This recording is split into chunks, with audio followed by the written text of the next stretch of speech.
The Turkish foreign minister has just finished a press conference in which he said, "We woke up this morning to a totally new Syria.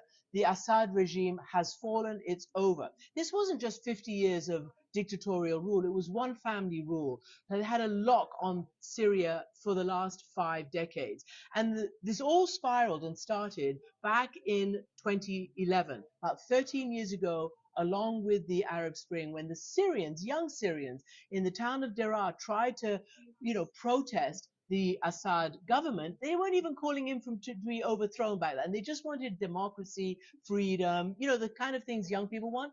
The Assad regime reacted very strongly and brutally, and that's what's launched this 13-year civil war. Now, I asked the foreign minister, where is Assad? Is he in the country? And this is what he said. No, I cannot comment on that. I mean, I think he's somewhere, but I cannot comment on that. Probably outside of Syria. Now, Turkey is a big backer of the anti-Assad forces. Since the beginning, Turkey has been essentially with the anti-Assad forces. Now, while they're not officially taking a massive, victory lap, they're clearly not unhappy about the resolution of this crisis. The question is, who are these new leaders? Who is al-Jawlani? Is he a Democrat? He used to be aligned with Al-Qaeda. He then said they're branched off. He's trying to portray himself as somebody who can do what the Turks are calling for now, which is a national unity government, a government that respects the minorities, for instance, the Alawite minority, which supported the Assad regime, that keeps the territorial integrity of Syria.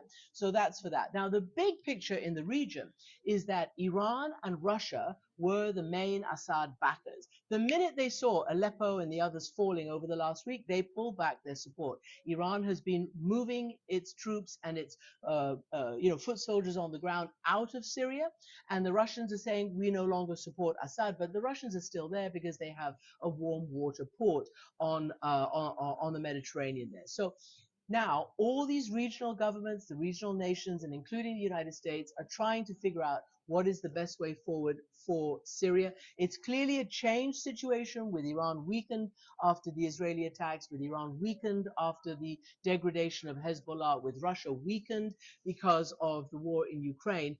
And none of these big backers who for 13 years had invested in Assad against the people of Syria, none of these backers are willing to go out on a limb for him. So it's a new day in Syria, and we're not sure how it's going to turn out, but we're certainly going to keep watching.